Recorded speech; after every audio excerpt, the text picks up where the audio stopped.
Halo, selamat siang semuanya. Sahabat-sahabat Hana Putri Sekuritas, investor trader yang luar biasa. Kembali lagi ya bersama kita kali ini di Topics. Nah, sebelum-sebelumnya kita bersama investment advisor Hana Putri Sekuritas. Sebelum-sebelumnya sudah diperkenalkan beberapa dengan materi-materi yang mereka bawakan dan unik-unik ya. Nah, tentunya hari ini pasti ada yang unik lagi nih, ada yang luar biasa lagi. Langsung saja Pak Adrianus Saputra, kita sambut si Bapak ini. Halo, Halo selamat Pak, siang semuanya. sehat? Sehat. Selamat siang Asik. semuanya, teman-teman. Ini kayaknya saya panggil Ko aja enak kali ya, Ko Adrianus, Ko Adri kali ya. Boleh, boleh. Oke, biar lebih enak kita. Oke. Menyikapi hari ini ya, hari ini pasar dalam banget ya kok ya. Pas baru lihat buka, Ya, duar, kebakaran ya. semuanya. Memang Nah, udah dipucuk juga sih untuk teknikalnya ya. nah ini Untuk ISG. sesuai nih dengan yang mau kita bahas hari ini. Hari ini kita mau bahas tentang mindset trading ya kok ya. Nah, di sini nih kok, kalau misalkan terkadang ya kita kalau misalnya lagi sebenarnya kalau kayak begini nih kayak pasar begini pasti sebenarnya kita udah was-was ya gak sih kok? Soalnya udah tadi yang kok bilang udah dipucuk sebenarnya ya. Memang Ya, emang memang harusnya ada penurunan sebentar gitu kali. betul. Menurut saya sih untuk ISG ya, untuk sekarang memang udah di atas parallel channel ya. Maksudnya ada namanya parallel channel, dia sudah di cukup atas. Dan juga ada beberapa stock market, contohnya ya di Dow Jones, Nasdaq itu sudah overbought. Terus juga untuk Asia hari ini memang merah, cuman ada pullback sedikit di Hang Seng. Gitu. Cuman ada beberapa data yang kemarin tuh untuk inflasi US itu kan memang agak turun ya.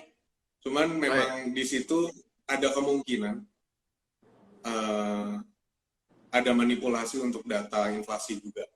Dalam arti kenapa inflasi kemarin CPI bisa turun, saya ngelihatnya memang karena waktu harga oil itu drop kemarin.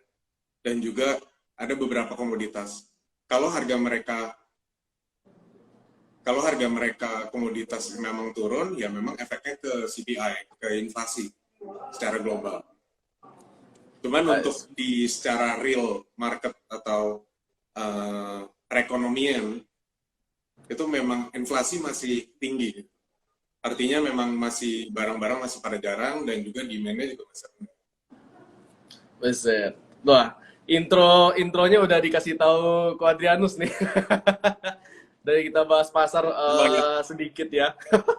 Oke. ada Nah, nih kok. lewatin ya. Nah, ini kalau lagi begini nih kok, biasanya kalau kita-kita mungkin yang awam-awam ya, itu pasti langsung udah ketar-ketir ya gak sih kok? Kita-kita yang awam-awam pasti udah, aduh, mendingan jualan nih, itu udah mau turun-turun lagi nih. Nah, ini sebenarnya nih kok, kalau misalkan memang kondisi lagi begini atau enggak, mungkin kondisinya lagi bullish kah atau mungkin lagi sideways. Nah, kira-kira mindset trading yang bener itu kayak gimana sih kok? Bisa gak kita jelaskan begitu? Untuk pertanyaannya, sorry gimana tuh, Steven? Nah, kan kalau misalkan lagi pasar begini nih, pasti kan psikologi kita sebagai yang awam-awam nih kan, pasti kan pengennya, aduh udah buang aja lah dibanding ntar makin rugi lagi kan. Tapi kan kita nggak tahu apakah mungkin nanti ada rebound kah atau kayak gimana. Nah, untuk menyingkapi hal ini kan kita butuh mindset yang bener kayak, ya gak sih kok? Itu yang saya akan mau bahas dan Nah, bagi untuk ini gitu. nah coba kok bisa gimana sih mindset yang bener ini ketika trading apalagi khususnya ya, apalagi marketnya lagi begini nih kok. Yang saya mau bagikan untuk hari ini itu lebih ke pertama untuk dasarnya dulu. Trading itu membutuhkan plan pertama. Plan Plannya pertama ya. itu yang benar-benar core ya. Pertama untuk entry buy. Entry buy kita harus sudah paten di harga beberapa analisa. Entry buy sama target jual di atas, dan juga ada stop loss. Stop loss kalau misalnya nggak sesuai dengan analisa kita, plannya. Nah, itu nanti ada cara antisipasinya bagaimana. Cuma untuk tips yang saya sudah siapin itu cukup simpel sih sebetulnya. Yang pertama, itu perjelas profile trading kita. Profile trading kita itu profile ya, dalam arti namanya trading berarti kan untuk invest atau untuk long term itu udah nggak termasuk gitu. Kalau untuk trading berarti ada beberapa profile.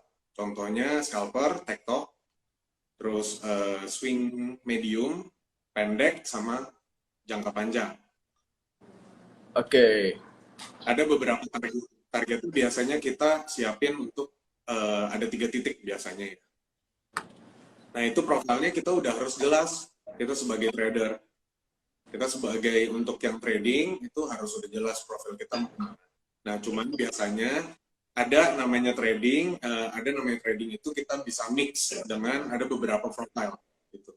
Nah, ini nanti ada hubungannya dengan karakteristik saham. Setiap saham itu kan punya karakteristik beda-beda. Ada yang third liner, ada yang second liner, ada yang first liner. Nah, biasanya untuk third liner itu biasanya kita bisa tektok di situ. Nah, karakteristiknya beda-beda tuh, Steven. Kalau misalnya ada yang sahamnya bisa di-keep untuk panjang, maksudnya gini, ada beberapa saham itu harganya dia memang koreksi turun, koreksi sehat, tapi nggak lama diatasin lagi, dinaikin lagi. Nah, untuk biasanya ngocok beberapa retail. I see. Nah, jadi disiapin untuk karakteristik masing-masing gitu. Berarti bentar, sebelum kita lanjut nih kok, berarti yang pertama-tama ini kita harus kenali diri kita dulu ya kok ya, as a trader. Ya. Jadi kita mesti tahu nih kira-kira kita ini mau tradingnya itu apakah mungkin nge-swing ataukah mungkin kita nge-scalp gitu kali ya kok ya. Baru kita melihat sahamnya. Betul. Oke. Nah, coba lanjut kok tips selanjutnya. Tanpa plan yang kita siapin, kita nggak boleh paling anti sih masuk untuk market gitu. Kita harus sudah punya plan dulu baru masuk market.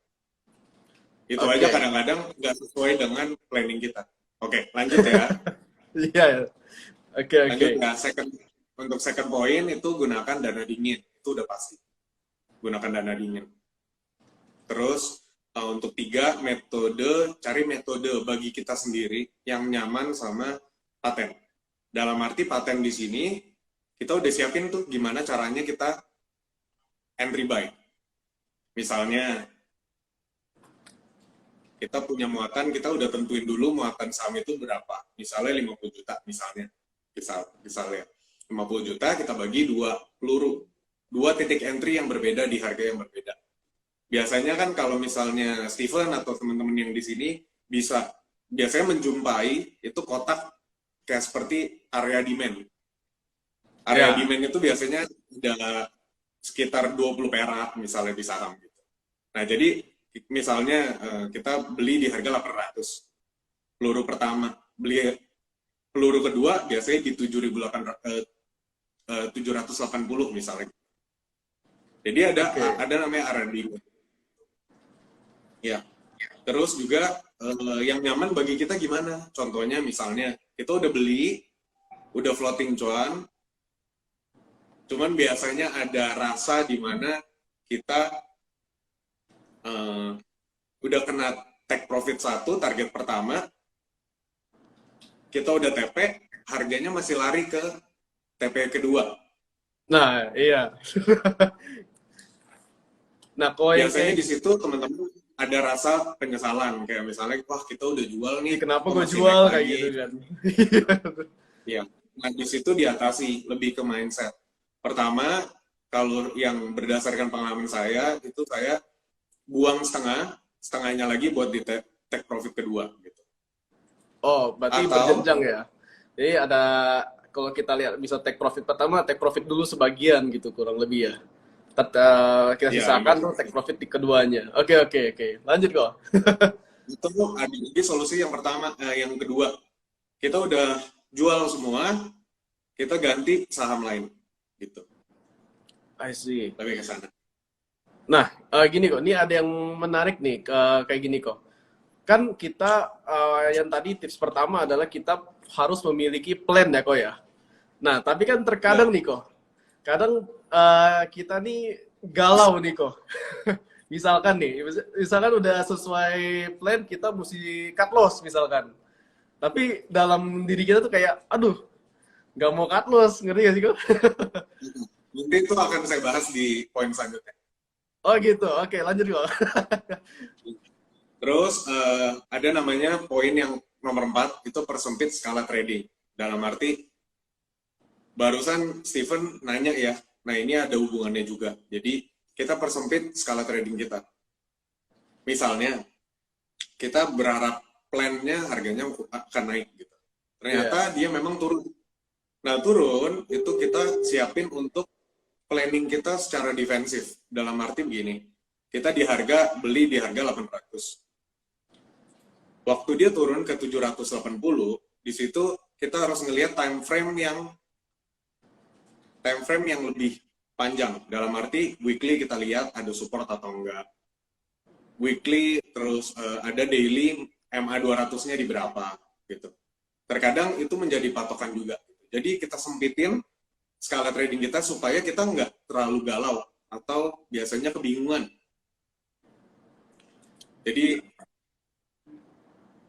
begitu kita skalanya kita persempit, jadi kita tinggal mikirin resikonya aja dibanding profitnya. Karena dalam arti begini, dalam trading, kalau misalnya kita udah bisa atasi resikonya, otomatis profit akan berjalan gitu dengan sendirinya. Wah, kalau kita bisa atasi resikonya, profit bisa berjalan ya kok ya. Oke, ini quote banget nih buat teman-teman AP Sekuritas nih. Dari Ko Adrianus. Yeah. Oke. Yeah. Terus lanjut lagi ya. Lanjut di poin kelima. Iya, soalnya agak banyak nih poinnya, biar agak cepat. Oke. Ya. Yang poin selanjutnya itu don't lose your money. Don't lose your money itu ada 2. Jangan kehilangan equity kita atau keuangan uang kita, dana kita, modal kita. Jangan keuangan dana kita. Maksudnya gimana tuh kok? Ya, ada 2. Yang pertama, efektifkan trading kita. Yang kedua, itu historical profit and loss. Secara persen, by Excel. Kita rekap transaksi kita. Jadi ketahuan tuh profit atau loss-nya dalam sebulan. Teman-teman bisa bikin Excel yang sederhana aja sih, untuk menghitung aja profit and loss-nya. Nah, untuk yang pertama, poin pertama, itu kan efektifkan trading Anda. Jadi, istilahnya, kita udah punya posisi nih, ternyata kalau kita lihat chartnya atau pola candle-nya, ini turun lagi. Maksudnya dalam arti, dia udah naik, tapi kayaknya bisa nge-retest di harga support. Oh, berarti ada penurunan sementara lah, kurang lebih lah ya. Ya, padahal kita posisinya lagi floating cuan. Misalnya 2%, atau enggak 1%, atau enggak 2,5%. Nah, berarti kita makan aja dulu. Kayaknya ISG-nya lagi nggak bener deh, gitu. Ya udah kita makan dulu aja 2%. Gitu. I see. Atau kadang-kadang juga ada yang kadang-kadang ini saya lakuin berdasarkan pengalaman juga sih. Maksudnya kita udah punya posisi, ternyata BEP itu dalam arti kita hanya floating di 0,18 misalnya, fee buy. Iya. Fee transaksi lah. Ya, kadang-kadang teman-teman jarang untuk kita berpikir harus cuan baru kita keluar gitu.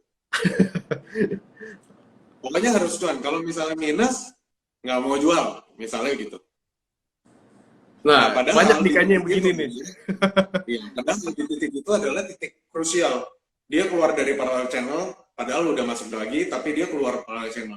Jadi tinggal turunnya aja ke bawah. Wah. Kalau saya pribadi, misalnya dia sesuai dengan pola candle-nya itu dia nggak bisa naik lagi, mendingan keluar aja di BEP. Nggak apa-apa bayar fee, yang penting kita aman modalnya. kita bisa trading Wah, lagi, kesempatan lagi. Gitu. kembali lagi ya, berarti mengatur resikonya ya kok ya. Atau resikonya. Bener, bener, bener, bener. Sebentar kok. Terus, Sebelum kita lanjut ya, lagi, iya, sebentar ya oke, kok. Nah, ya, teman-teman HP Sekuritas yang mau bertanya mengenai mindset trading atau mau curhat ya, gimana psikologi tradingnya gitu kan, kayak gimana, bisa nih langsung di kolom komentar atau di kolom Q&A-nya. Atau mungkin ada yang mungkin mau nanya saham ya sama Ko Adrianus, boleh langsung di kolom komentarnya langsung di chat aja ya. Sip, oke kok lanjut kok, ya. gimana kok? Ya, biasanya terus kita biasanya untuk trading itu untuk belajar biasanya satu lot atau enggak ada juga orang-orang yang langsung misalnya langsung gede gitu 10 juta misalnya. Nah di situ setiap kali kita trading kalau bisa kita ambil maknanya dan juga pelajari dari kita trading harus ada hal yang kita bisa pelajari dari trading kita. Pertama itu. Terus juga jangan lupa bersyukur. Bener, bener, bener. Jangan lupa Soalnya bersyukur. kembali lagi sama psikologi kita ya kok ya. Apalagi kalau tadi misalkan udah BEP harusnya menurut analisa kita itu dia turun tapi kita malah tetap percaya ini bakal naik gitu loh. Padahal udah sesuai analisa nih kayaknya nggak bakal naik lagi nih gitu loh. Nah, berarti kan di situ kan psikologi kita diuji kan di situ kok. Mindsetnya kita diuji di situ kan. Apakah kita mau tetap percaya atau kita mengamankan risiko kenanya kan. Betul, Stephen. Iya. Dan ada satu mindset juga sih dari saya. Saya biasanya lakuin gini, ajarin juga ke nasabah sih. Nasabah yang saya maintain, biasanya saya ajarinnya lebih kayak kita harus di market itu seperti kayak robot. Dalam arti begini, turunkan feeling kita. Kita trading itu nggak berdasarkan feeling.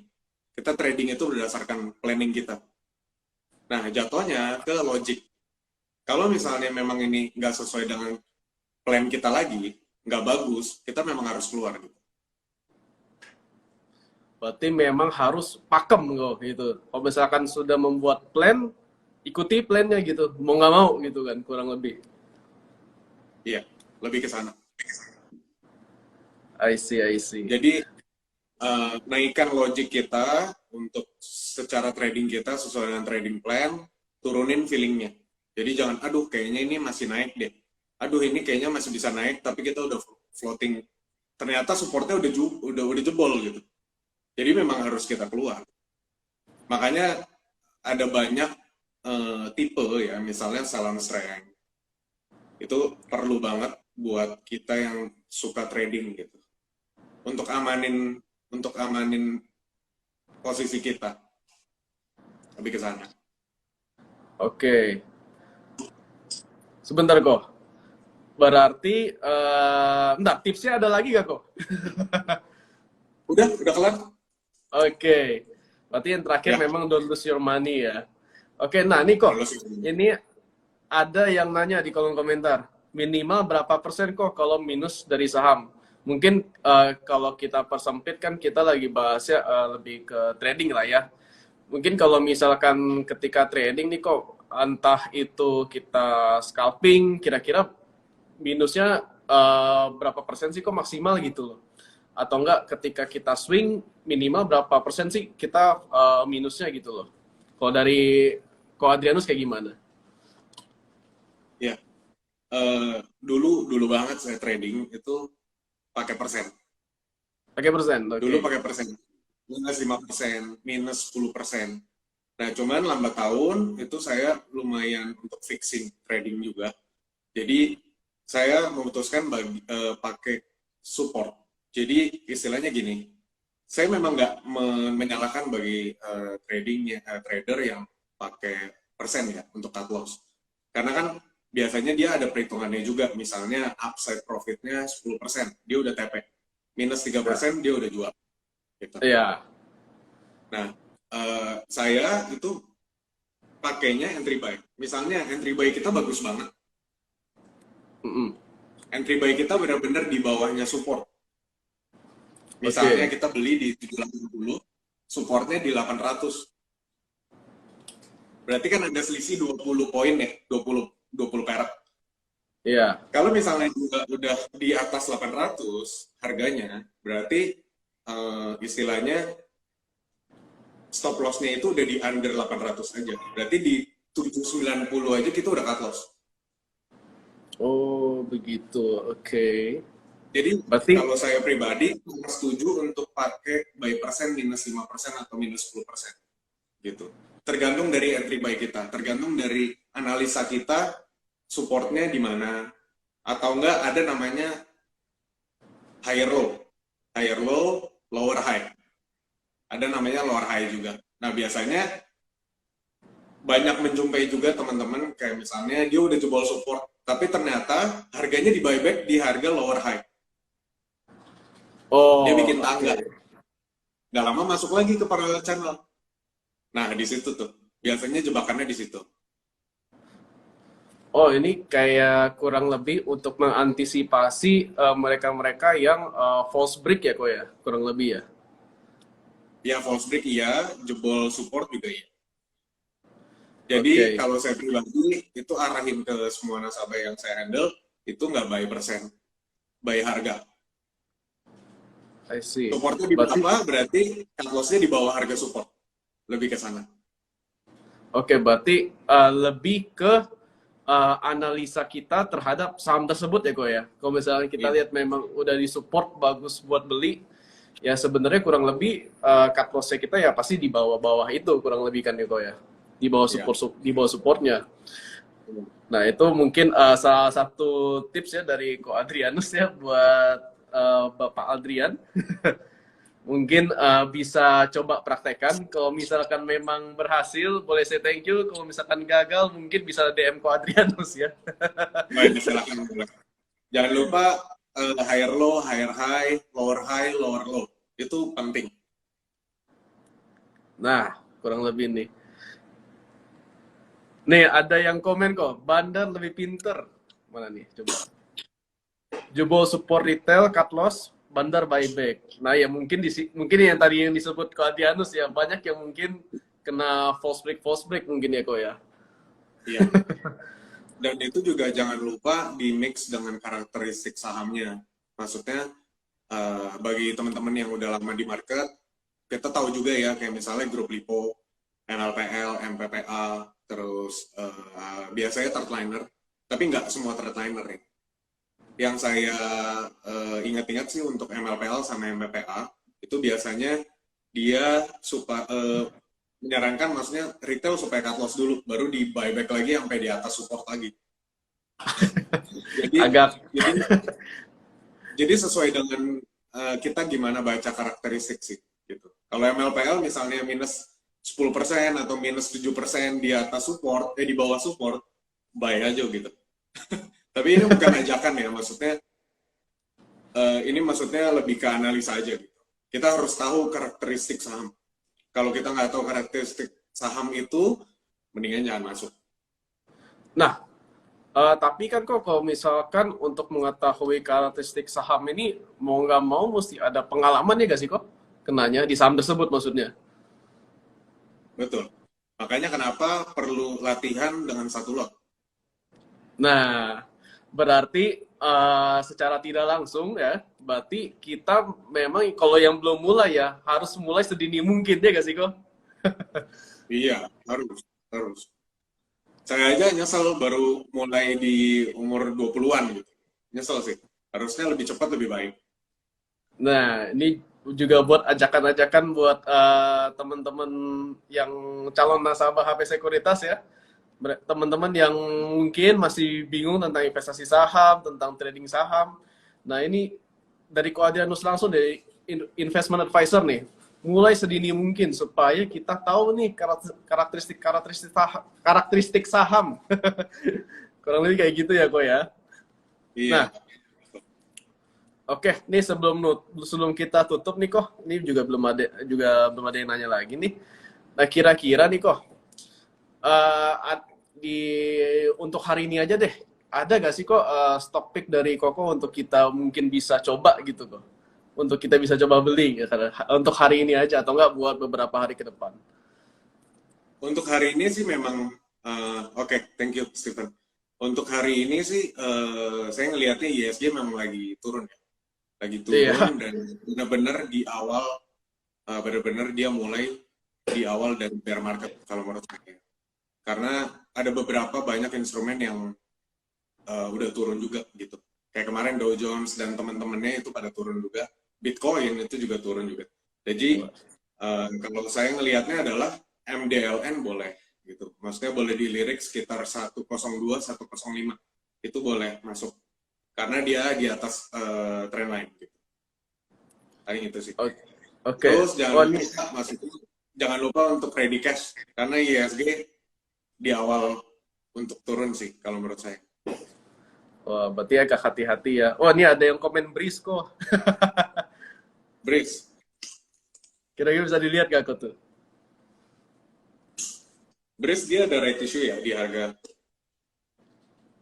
di atas 1.500-an ya. Ah iya, sepertinya deh. Aku belum update kalau untuk yang Breeze. Volume sih nggak terlalu besar ya. Lebih hati-hati kalau kayak begitu ya, kok ya. Apalagi Ya, seperti yang kau bilang sih tadi, emang agak udah mau bir dulu ya. ya, biar jangan lupa juga maksudnya kita teman-teman di sini juga jangan lupa ada namanya rotasi sektor gitu. Rotasi sektor dalam arti sektor apa sih yang belum naik biasanya gitu. Karena big fund itu pasti ada mainan, ada nyari mainan lagi gitu yang lain. Oke, siap-siap. Oke kok, ini udah mulai open market ya. Kita mau sudahi live kita dulu ya. Oke, buat teman-teman HP Sekuritas, kalau misalnya dari tadi menyimak ya beberapa poin itu ada dari Ko Adrianus, dimulai dari kita untuk punya plan dan juga sampai kita itu untuk jangan sampai kita modal kita tergerus gitu loh. Dimana kita harus punya mindset yang benar dalam trading gitu. Punya plan dan stick with the plan kayak gitu kurang lebih. Nah, di sini ada yang bilang portofolio Ko Adrian ada apa aja tuh. Nah, buat teman-teman HP Sekuritas yang belum memiliki investment advisor-nya, boleh teman-teman DM ke kita untuk misalkan mau nih memiliki investment advisor oleh Ko Adrianus gitu loh. Boleh nanti kita bisa arahkan juga ke Ko Adrianus. Mungkin dikasih tahu ya Ko ya. Ya, jangan lupa untuk Tirai aplikasinya bagus. Nah, apalagi di aplikasinya bisa custom sesuai dengan keinginan kita gitu. Order booknya kita banyakin, terus kita pakai fast order biar bisa transaksinya cepat, portonya juga bisa kita minimize gitu. Aplikasinya cukup fleksibel dan bagus. Nah, tuh. Udah aplikasi bagus, ada investment advisor-nya lagi kan nih kok ya. Oke. Thank you semuanya buat teman-teman nasabah dan calon nasabah HP Sekuritas. Nah, teman-teman yang belum mulai, teman-teman bisa open account juga di kita, bisa DM di Instagram kita @hpsekuritas. Kalau misalkan memang mau memiliki Ko Adrianus, bukan memiliki sih, mau di advisor oleh Ko Adrianus, bisa juga lewat DM kita nanti. Oke, sip. Thank you, Ko Adrianus. Jangan lupa. Terima kasih teman-teman semua. Selamat siang. Nah, terima kasih juga, Stephen. Ya, thank you, Ko Adrianus. Jangan lupa buat semua viewer-viewer kita, setiap hari kita ada topik ya. Mungkin besok ada beda lagi. Dan juga kita ada daily market highlight yang teman-teman bisa lihat di pagi hari kita. Untuk kita market update-nya mungkin kalau tadi Ko Adrianus sempat update ke kita lagi ya. Nah, di pagi-pagi pun nanti juga kita ada update untuk live Instagramnya juga. Thank you semuanya. Thank you Ko Adrianus. Semoga kabar baik selalu dan cuan selalu. Amin, thank you. Ya. Ya, thank you semuanya. Kita sudahi live-nya ya.